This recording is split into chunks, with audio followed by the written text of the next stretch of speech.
ஒரு குழந்தை பிறக்க போகுது, அந்த பிறந்த அந்த குழந்தை எப்படி நம்மளுக்கு ஒரு ஆரோக்கியமான குழந்தையா பிறக்கும், ஒரு குறையோட பிறக்கும் அப்படிங்கிற ஒரு விஷயம் எல்லாம் இன்னைக்கு இந்த விஷயத்துல உங்களுக்கு கொஞ்சம் பார்க்கலாம்.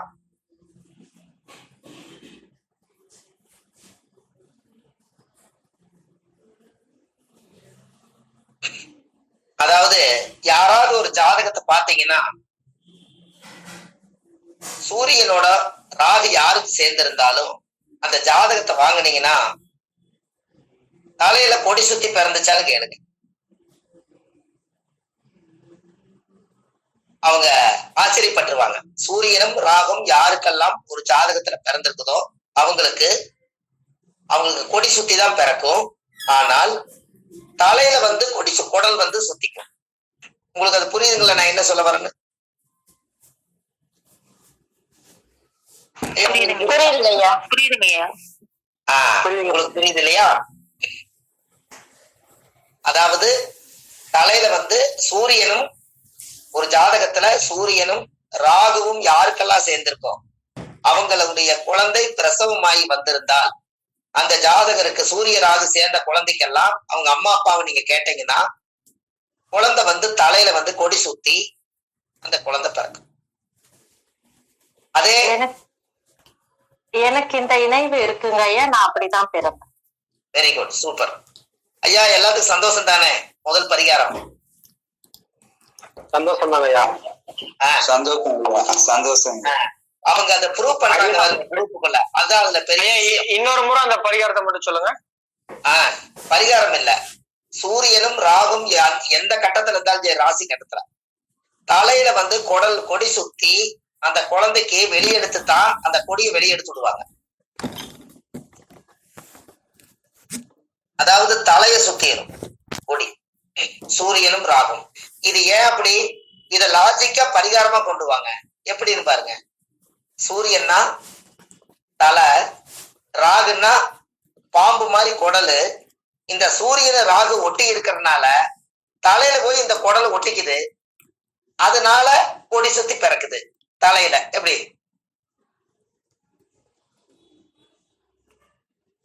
ஏன் புரியுதுங்களா? புரியுதுங்கய்யா. அதே போல சனியும் செவ்வாயும் ஒரு ஜாதகத்துல யாராருக்கு இருந்தா அவங்க பிறக்கும் போது கால்ல கொடி சுத்திக்கும். கால்ல கொடி சுத்தி அந்த தொப்பல் கொடி போய் கால்ல சுத்திக்கும். அப்போ இப்படி ஒரு பிறந்துருச்சுன்னா ஜோசியர்கிட்ட கேட்பாங்க, பிரசவம் ஆகும் போது குழந்தைக்கு இவ்வளவு தடை இருந்துச்சுங்க, இந்த தடைகள் எல்லாம் சரியாகணும்னா என்ன பண்றதுன்னு கேட்பாங்க. அதுக்கு நீங்க ஒரு பரிகாரம் சொல்லுங்க. இந்த குழந்தைய குலதெய்வத்துக்கு தத்து கொடுத்து அப்புறம் வாங்கி வளர்த்த சொல்லுங்க. அது இன்னமும் ரொம்ப சிறப்பா. குலதெய்வத்துக்கு கொண்டு போய் சாமி தத்து கொடுத்து வாங்கலாம்.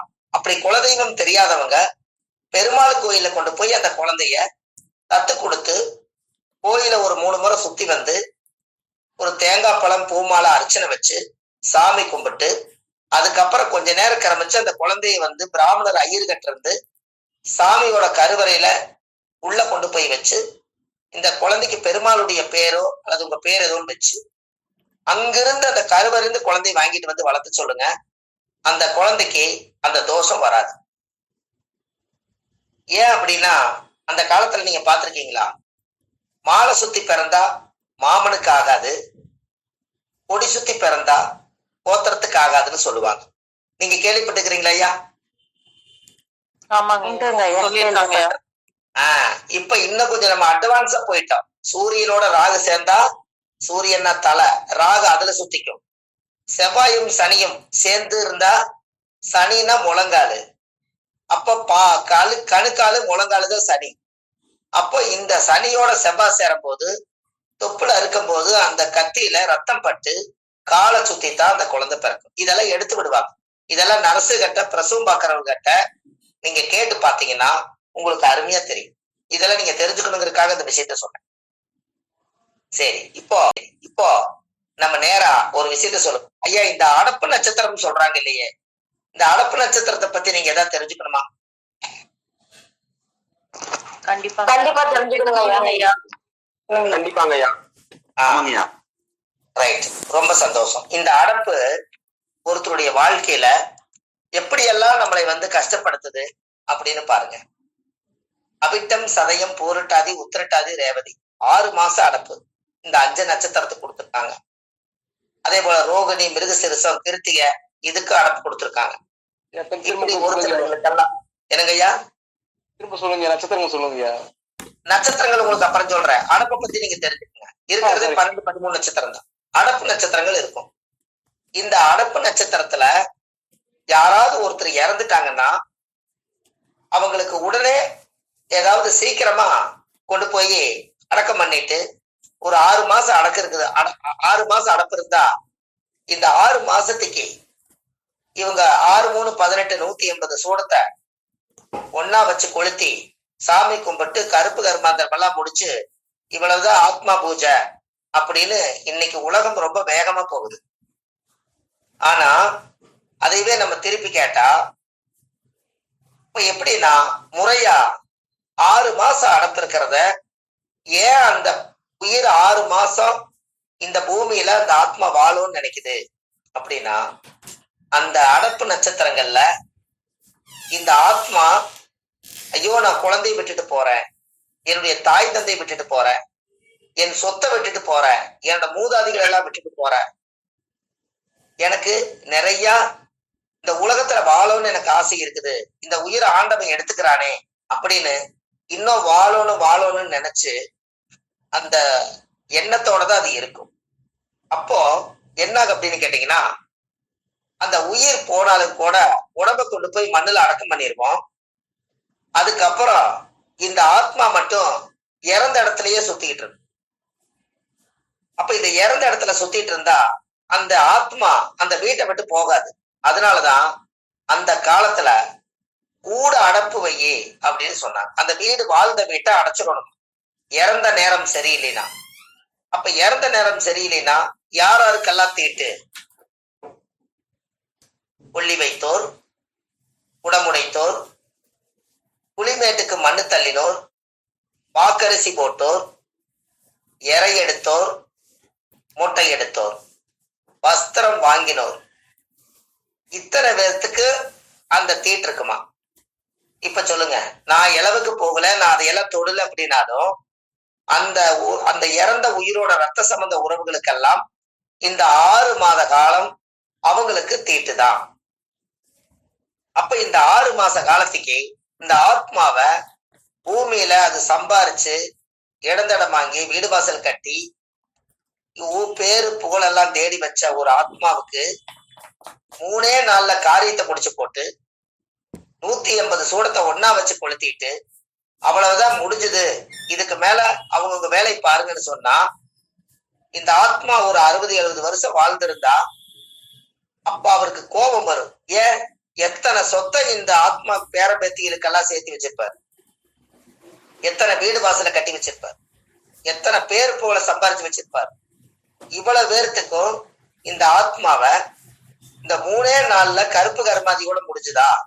அப்ப அந்த வாழணும்னு அந்த 6 மாசம் நினைச்ச ஒரு எண்ணம் அவங்களுக்கு அந்த 6 மாசத்துக்காவது என்னை சுத்தி விளக்கு போட்டு எனக்கு ஆத்மா சாந்தி பண்ணுங்க, அப்பத்தான் நான் இந்த பூலோக பதவி விட்டு சிவலோக பதவி போகணும்னு சொல்லுவேன். அதுக்காகத்தான் அந்த காலத்துல ஊடு அடப்பு வந்தா இழந்த முள்ளு இருக்குது இல்லைங்களா, இழந்த முள்ளு, அந்த இழந்த முள்ளு, வேலி முள்ளு, கருவேலா முள்ளு எல்லாம் கொண்டு போய் அந்த இறந்த உயிருடைய ஆத்மா பக்கத்துல கொண்டு போய் அந்த வீட்டை அடைச்சு அது பால் அடைஞ்சு 6 மாசத்துக்கு அந்த உயிரிட்ட இடத்துக்கிட்ட யாரும் போக மாட்டாங்க. அதுக்கு கொஞ்சம் வெளியில வச்சு ஒரு வெங்கல கிண்ணத்துல நல்லெண்ணெய் விட்டு 1 ரூபா காயின் போட்டு எல்லாரும் அந்த நல்லெண்ணெய் முகத்தை பார்த்துக்கங்கன்னு சொல்லி அந்த முகத்தை பார்த்து அந்த நல்லெண்ணெய் வச்சு ஒரு பொட்டி கூடை போட்டு கமுத்தி 4 செங்கலை தூக்கி அது மேல வச்சிருவாங்க. இதுக்கு பேரு தான் ஊடு அடப்பு. அப்ப இந்த 6 மாசத்துக்கு ஒரு புது தட்டும் ஒரு சொம்பு தண்ணி வாங்கி அந்த பொட்டி கூடையில அடியில அந்த உயிர் எண்ணெயில நல்லெண்ணெயில தான் அது வைப்பாங்க. ஏன் நல்லெண்ணெய்? சனி பகவான். நல்லெண்ணெய் சனி காரகம் ஐயா. ஆயில் காரகன் சனி. அந்த ஆயில பூரண ஆயில ஒரு திருப்திகரமா கொடுக்கணுங்கிறதுக்காக அந்த விஷயம். அப்ப அந்த சனி உடைய ஆயில போட்டு பொட்டிக்கொடைக்கு முன்னாடி கமத்திடுவோம்.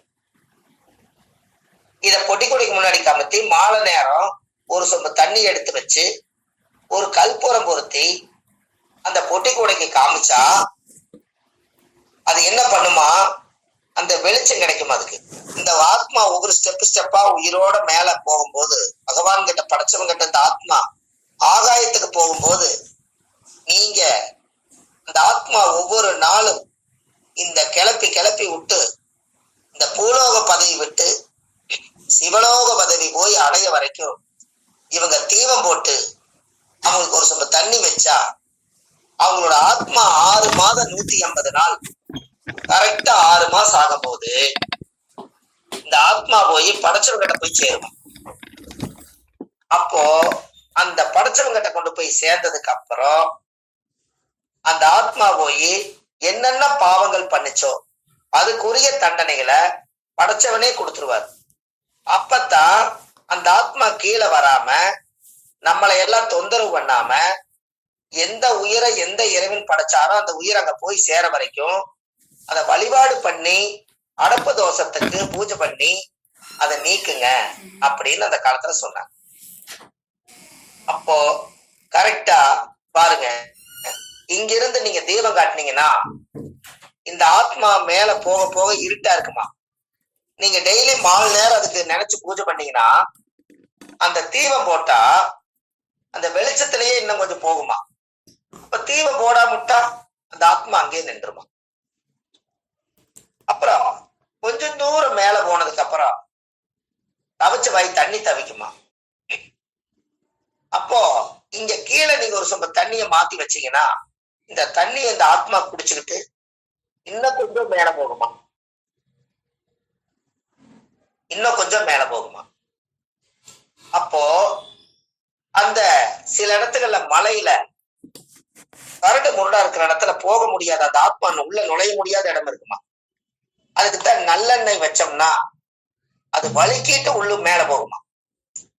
இது எல்லாம் வச்சு இந்த ஆத்மா 4 லட்சம் கிலோமீட்டருக்கு அந்த பக்கம் இருக்கக்கூடிய அந்த ஆகாயத்துக்கு இந்த ஆத்மா போனாதான் அந்த வம்சத்துல அந்த ஆத்மா சாவும் வராதான். அப்போ அந்த 6 மாசத்துக்கு அப்புறம் அந்த கூடையில 6 மாசமா அடைச்சு வச்சிருந்த அந்த வெங்கல கிணத்துல நல்லெண்ணெய் விட்டு அந்த 1 ரூபாய் காயின் வச்சிருந்தீங்க பாத்தீங்களா, அந்த உயிரை அடைச்சு வச்சிருந்தத 6 மாசத்துக்கு அப்புறம் யாராவது வாழ்ந்து பொழைச்சு பொண்டாட்டி இல்லாதவங்க, கணவனை இழந்தவங்க, இந்த மாதிரி இந்த பூமியில வாழ்ந்து முடிச்சவங்க அவங்கதான் போய் அந்த உயிரை திறந்து விடணுமா. அந்த திறந்து விடும்போது எல்லா கதவு ஜன்னல் எல்லாத்தையும் வெளியேற்றி வச்சாதான் ஏதோ ஒரு வழி கிடைச்சாத்தான் இந்த ஆத்மா வந்து அடைச்சு வச்சது அவ்வளவுக்கு அவ்வளவு பாஸ்டா போகும். இல்லைன்னா இன்னமும் அந்த கொஞ்சம் நஞ்சம் வீட்டுக்குள்ள தங்கிடலாம். அதுக்காகத்தான் 6 மாத காலங்கும் போது திறக்கும் போது அதுல இருக்காது அந்த ஆத்மா. அது வரைக்கும் நம்ம அடைச்சு வச்சிருப்போம். திறக்கும் போது அது இருக்காது. ஆனா அதனுடைய ஆவி, அதனுடைய தீய சக்திகள் திறக்கும் போது அதோட எனர்ஜி வந்து உக்கரமா இருக்கும். அது ஏன் கதவுல திறந்து விடுறதுன்னா, அது ஏன் நம்ம திறந்து விடுறோம்னா, அந்த எனர்ஜி ஒரு ஃபுல் ஊதுனா எப்படி அந்த காத்து போய் ஸ்ப்ரெட் ஆகுதோ அது போல திறக்கும் போது எல்லா கதவு நிலவு ஜன்னல் எல்லாம் வச்சு தொடர்ந்து அப்படியே அந்த காத்து வழிய போனதுக்கு அப்புறம் அந்த வெங்கல கிணத்தை எடுத்துட்டு போய் ஆத்தங்கரையில பூஜை பண்றவங்களுக்கு பிராமணருக்கு கொண்டு போய் தானம் கொடுத்துட்டு அந்த பொட்டிக்கோடியில செங்கல் மணல் எல்லாம் போட்டிருக்கிறதெல்லாம் எடுத்து கொண்டு போய் கங்கையில விட்டுட்டு வீடு வாசல் எல்லாம் பூசி வலிச்சு ஐயர்கிட்ட போய் இன்னும் திதி நட்சத்திரத்துல இறந்தவருக்கு வருஷ பூஜை ஒண்ணு பண்ணி அந்த அடப்பு தோஷத்துக்கு ஆத்மா சாந்தி பூஜை பண்ணி அதுக்கப்புறம் வீட்டுக்கு வந்து படப்பு இலையெல்லாம் போட்டு அவர் என்னெல்லாம் சாப்பிடுவாரோ, ட்ரிங்க்ஸ் சாப்பிட்டா ட்ரிங்க்ஸ், சாப்பாடுனா சாப்பாடு, மீனுன்னா மீன், கருவாடுன்னா கருவாடு, அவர் என்னெல்லாம் விரும்பி சாப்பிட்டாரோ இது எல்லாத்தையும் வச்சு அவருக்கு அவருக்கு வந்து படைச்சு, அந்த ஆத்மாவுக்கு படைச்சு ஒரு கல்பூரத்தை பொருத்தி வச்சு சாமி கும்பிட்டு, அந்த விளக்கு எல்லாரும் கும்பிட்டு முடிச்சுட்டு அந்த சூடம் எரிய போது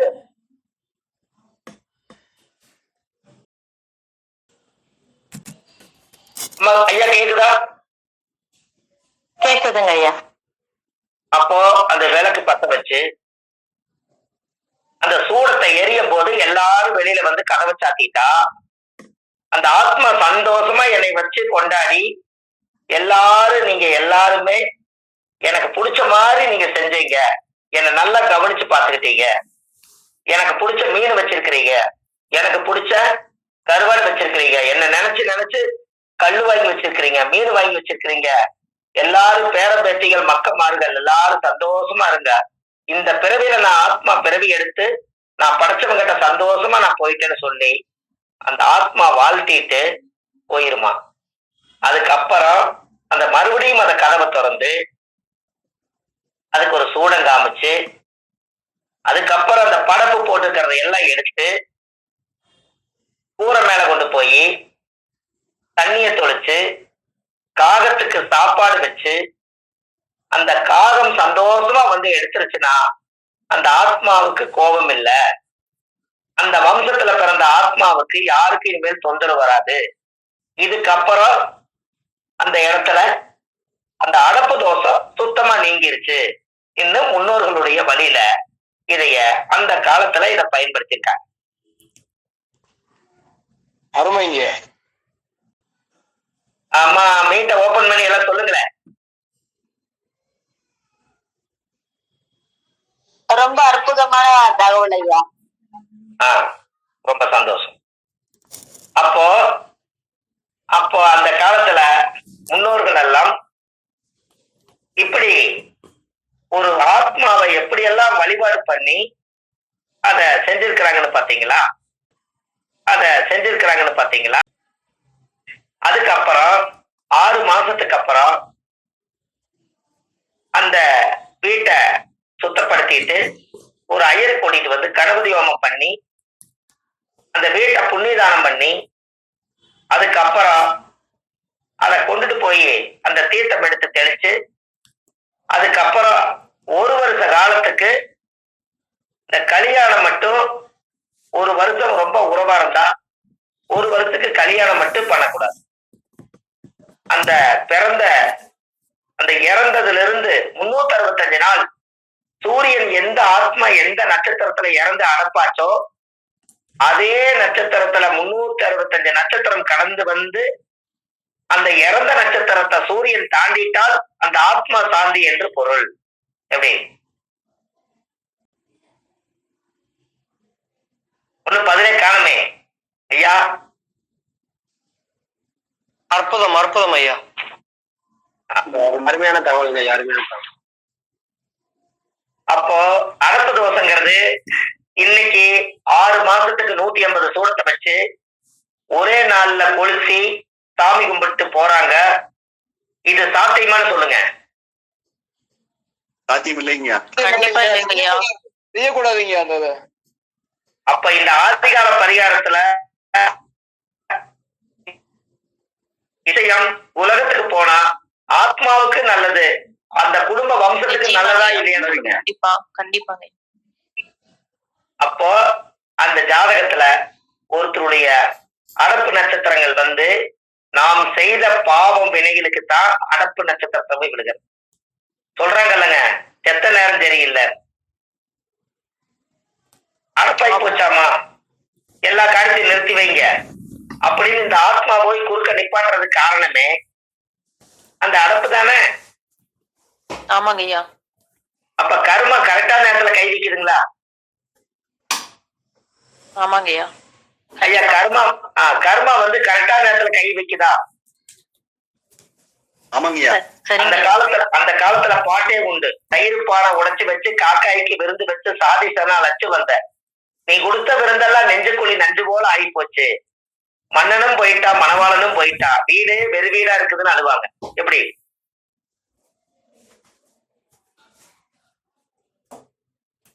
புரியுதுங்களா? புரியுதுங்க. உங்களுக்கு இந்த அரச நட்சத்திரம் சொன்னது இந்த நேரம் சரியா தவறுங்களா? சரிதாங்கய்யா. ஒரு அப்படிலாம் இல்லைங்கய்யா. இல்லங்க ஐயா, சொன்னதை எழுதிட்டு இருக்கோம், அதனால எழுதக்கூடாதுங்கம்மா, ரெக்கார்ட் போட்டுங்க. எழுதுனீங்கன்னா என் கூட உடையார முடியாதுல்ல. உங்களுக்கு ஐயா ஒரு பண்றாரு பாத்தீங்களா? ஐயா முகுந்தன் ஐயா ஒரு வேலை செஞ்சுட்டு இருக்கிறாரு பாத்தீங்களா? இந்த ரெக்கார்டு முடிஞ்ச உடனே அந்த அந்த அந்த வீடியோவை அழகா அவர் இறக்கி அவரோட யூடியூப்ல போட்டு பொறுமையா பாத்துங்கன்னு சொல்லி இந்த வீடியோ பாடம் முடிஞ்சதுக்கு அப்புறம் ஐயா யூடியூப்ல போடுறாருங்களே, அதானே? ஆமாங்கய்யா. கொடுத்திருக்காருங்க ஐயா. அப்ப நாளைக்கு ஐயா வணக்கம் ஐயா. வணக்கம் ஐயா. ஐயா ஐயா ஒரு சொல்லிடுறீங்க ஐயா. இது யூடியூப்ல வந்து இனிமேட்டு வராது. இனிமேட்டு ஆடியோ ரெக்கார்டு மட்டும் குரூப்ல போட்டுருவீங்க. அது முதல் வகுப்புனால அது போட்டிருக்கிறீங்க. இனிமேட்டு ஆடியோ ரெக்கார்டு மட்டும் ரகசியமா அவங்களுக்கு மட்டும்தான் கிடைக்கும். எல்லாத்துக்குங்க சந்தோஷம். நீ ஸ்டார்ட் பண்ணிக்கங்க ஐயா. அவங்களுக்கு ஐயா ஆடியோ ரெக்கார்டு போய் சேருங்க ஐயா. அம்மா ஆடியோ ரெக்கார்டு கிடைக்குங்களாமா? அப்ப நீங்க பொறுமையா காதுல ஹெட்போன் போட்டு பொறுமையா எழுதிக்கலாம்லங்கம்மா கிளாஸ்? சரிங்க. அப்ப நீங்க எங்களோட பயணிக்கலாம்ல, அதுக்காக சொன்னேன். சரிங்க ஐயா, கவனிக்கிறோங்க. இப்போ அரசு நட்சத்திரத்தை பத்தி இனி ஒரு வீட்டுல அரசு நட்சத்திரம் யாராவது வந்து இது ஒரு தர்ம சேவை. ஒரே ஒரு விஷயம் மட்டும் நீங்க நல்லா செய்யுங்க. யாருமெல்லாம் ஜாதகம் பார்க்க வந்தா அரப்பு நட்சத்திரம் வந்து கேட்க வந்தாங்கன்னா அவங்களுக்கு இந்த மாதிரி நல்ல விஷயத்த சொல்லிட்டு நீங்க மனதார அவங்கள சந்தோஷமா தாட்டி விட்டுருங்க. அவங்க 100 ரூபாய் 200 ரூபாய் கொடுத்தாங்கன்னா அந்த காசு வாங்காம விட்டுருங்க. உங்க குடும்பத்துக்கு பிரேதசாபம் வராது. சரிங்க ஐயா, கண்டிப்பா செய்யறோங்க ஐயா. அற்புதங்க ஐயா. நீங்க பண்ற தர்ம சேவைய ஐயா அவரே நீங்க ஜோசி அவர் கேட்க வந்தவரே செத்து போயிட்டாரு. செத்து போன காசு வாங்கி உயிரோடு இருக்கிறவங்க எப்படிங்க ஐயா வாழ்றது? அற்புதம். நன்றி நன்றி. நல்லது. புண்ணியம் செய்வதற்கே புண்ணியம் செய்திருக்க வேண்டும். நாம அந்த தேதியை குறிச்சு கொடுக்கறதுக்கு ஒரு வழிகாட்டு மாதிரி ஆச்சு. வழிகாட்ட வந்தவங்க கிடையாதுங்க. நீங்க செய்யற புண்ணியம் அந்த ஆத்மாவுக்கு செய்யறீங்க. கரெக்டுங்களா ஐயா?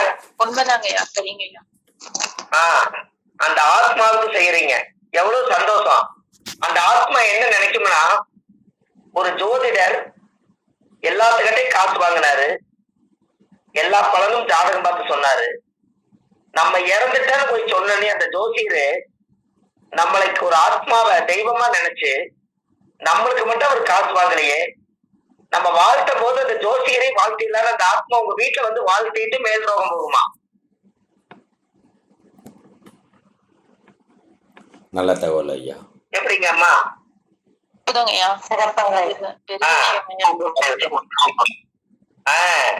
தர்மம் எங்கெல்லாம் ஒளிஞ்சிருக்குன்னு பாத்தீங்களா? கண்டிப்பாங்க. எங்களுக்கு இவ்வளவு நாள் இது தெரியாதுங்க ஐயா, உங்க மூலியமா தெரிஞ்சுக்கிட்டோம். ரொம்ப சந்தோஷங்க. ஏன்னா பரிகாரத்திலேயே சீரியஸான பரிகாரம் எல்லாம் கரெக்டுங்களா அம்மா?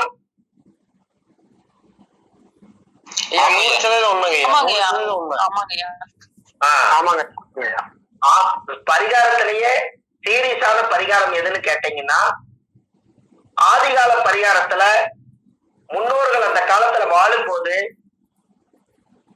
அந்த காலத்துல பரிகாரம் முதல் உண்மை இல்லைன்னு சொன்னா அதுக்கு யாரு கேட்டாலும் ஒரு வார்த்தை சொல்லுங்க. பரிகாரம் உண்மையா நடக்குமா நடக்காதான்னு கேட்டா அவங்க கிட்ட நீங்க சொல்லி ஜெயிச்சு தப்பிச்சு வர்றதுக்கு நான் உங்களுக்கு ஒரு ரகசியம் சொல்லித்தரேன். என்னன்னா, பரிகாரம் இல்லைன்னு சொன்னா அவங்களுக்கு சொல்ல வேண்டியது நீங்க என்ன சொல்றீங்கன்னா, ஒருத்தர் இறந்துட்டாங்கன்னா செத்தவனுக்கு எதுக்கு சிங்காரம், எதுக்கு பாட கட்டுறீங்க,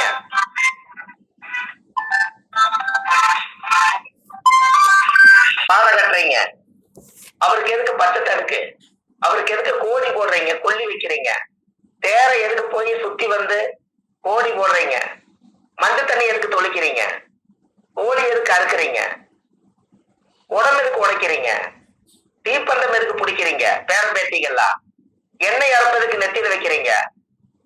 பொட்டு சந்திரம் எல்லாம் வச்சு அன்னைக்கு சேவிங் பண்ணி அவங்கள குளிக்க வச்சு அவங்களுக்கு காலை கட்டி கைய கட்டி எல்லாம் பண்ணி எல்லாம் போய் அழுது கொண்டு போய் குளியில அடக்கம் பண்றதுக்குள்ள எத்தனை அழுகாட்சி அழுது அந்த ஆத்மாவை போய் வச்சு இறந்ததுக்கு அப்புறம் பால் நெய் ஊத்தி எருக்கலாஞ்செடியில பாலை ஊத்தி இவ்வளவு ஆத்மாவுக்கு இவ்வளவு பயந்து செய்யறீங்களே, அப்போ பரிகாரம் உண்மையா இல்லையா?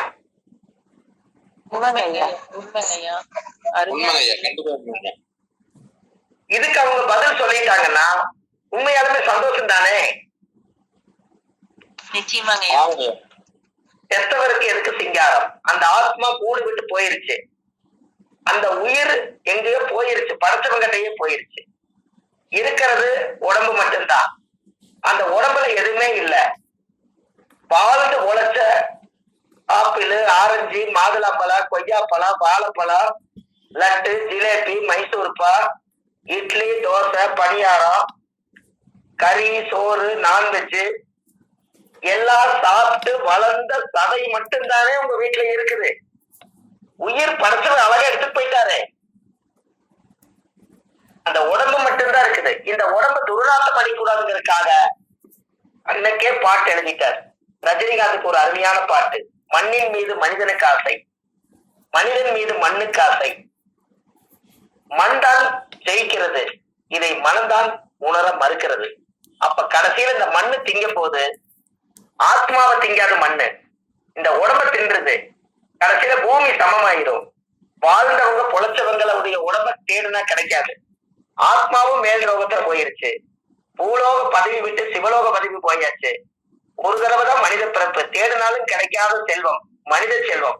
இதை மனிதனுங்களை தெய்வமா வணங்குறதுக்கு கோயிலே கட்டி கும்பாபிஷேகம் பண்ணினாலும் கூட சாமிக்கு சக்தி அதிகம்ங்கிறது உண்மைதான்.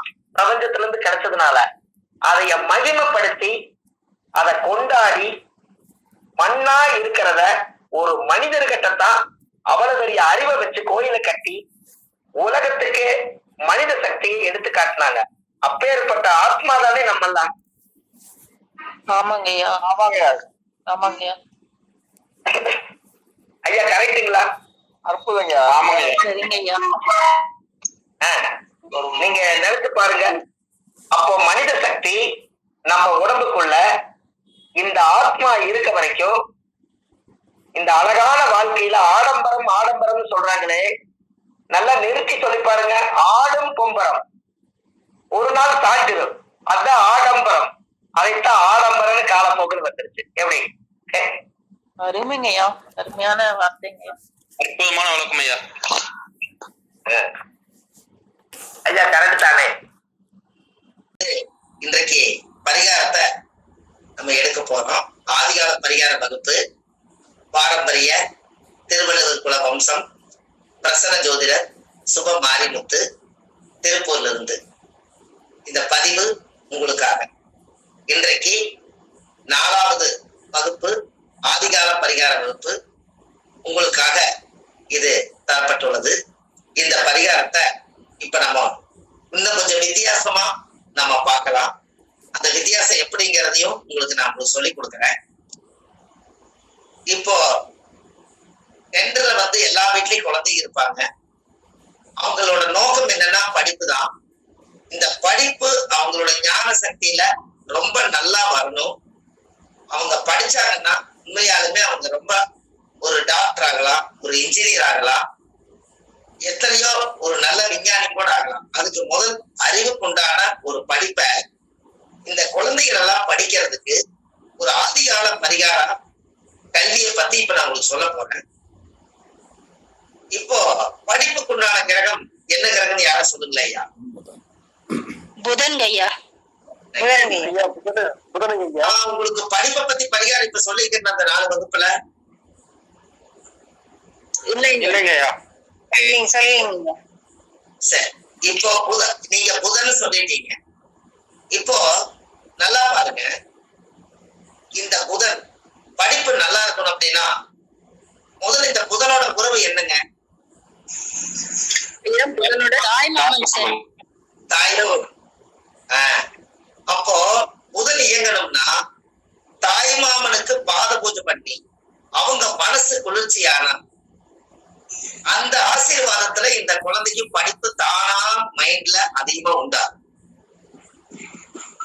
தாய் மாமன் இல்லாதவங்க இத சொல்றேன். தாய் மாமனுக்கு நீங்க ஒரு மாமன்கிற உறவு வச்சு யார கூப்பிடுறீங்களோ அவங்க எல்லாம் புதனா வர்றாங்க. அப்ப தாய் மாமனுக்கு ஒரு புதன்கிழமை அன்னைக்கு காலையில புதன்கிழமை 6 to 7 புதனோட ஓரையில சூரியன் உதிக்கும் போது அவங்கள ஒரு தலவாழ இலை வச்சு அதுக்கு மேல ஒரு தட்டு வச்சு அவங்கள கிழக்கு முகமா சூரியனை பார்த்து நிக்க சொல்லி பெண்ணா இருந்தாலும் ஆணா இருந்தாலும் அந்த குழந்தைய காலை கழுவி ஒரு பசுமாட்டு பால் அந்த பாதத்துல ஊத்தி சாமிக்கு அது மேல 2 பட்டை பொட்டு சந்தனம் திருநூறு குங்குமம் எல்லாம் வச்சு பத்தி காமிச்சு ஒரு கற்பூரம் பொருத்தி வச்சு ஒரு தீபாவளி காமிச்சு என்னுடைய வாழ்க்கையில என்னுடைய ஜாதகத்துல ஏதாவது படிப்பு தோஷங்கள் தடையாக இருந்தாலும் இன்னையில இருந்து எனக்கு படிப்பு நல்லா வரணும், புதனுடைய உறவா இருக்கிறதுனால உங்ககிட்ட மண்டி விட்டு நான் ஆசீர்வாதம் கேட்கறேன்னு சொல்லி அவங்க கையில மஞ்சள் அரிசி கையில கொடுத்து அதுக்கப்புறம் நீங்க கரெக்டா விழுந்து கும்பிடும் போது அவங்களை ஆசீர்வாதம் பண்ணி நீ நல்லா படிச்சு கல்வியில பெருசா வருவீன்னு தாய்மாமன் மனசார ஆசீர்வாதம் பண்ணாருன்னா அன்னையில இருந்து அந்த குழந்தைக்கு புதனோட ஞானம் கிடைச்சிரும். தாய்மாமனுடைய சக்தி அந்த குழந்தைக்கு வந்துடும், மனசு குளிர்ச்சி ஆயிரும். அதுல இருந்து 17 நாளுக்கு அப்புறம் அப்படியே அந்த குழந்தை படிப்புல வித்தியாசம் தெரியும், ஒரு நல்ல மாற்றம் உண்டாகும். அப்ப தாய்மாமனுக்கு கண்டிப்பா குழந்தைகள் பாத பூஜை பண்ணலாமா பண்ணக்கூடாதுன்னு சொல்லுங்க. அப்ப அந்த காலத்துல இப்ப ஒருத்தர் கேட்டாரு பாத்தீங்களா நம்ம குழுவுல, தாய் மாமனே இல்லைன்னா யார வச்சு பண்றதுன்னு. ஒண்ணு மாமனுடைய உறவா நீங்க யாரை எடுத்துக்கிறீங்களோ அவங்கள பாத பூஜை பண்ணுங்க. அப்படி இல்லைன்னா திருநங்கைய வீட்டுல கூட்டிட்டு புதன்கிழமை அன்னைக்கு இதே மாதிரி பொட்டு சத்திரம் வச்சு பூஜை பண்ணி சாமி கும்பிட்டு அவங்க கையில ஆசீர்வாதம் வாங்கி அதுக்குரிய வேலை செய்யுங்க. அப்ப இது பக்காவா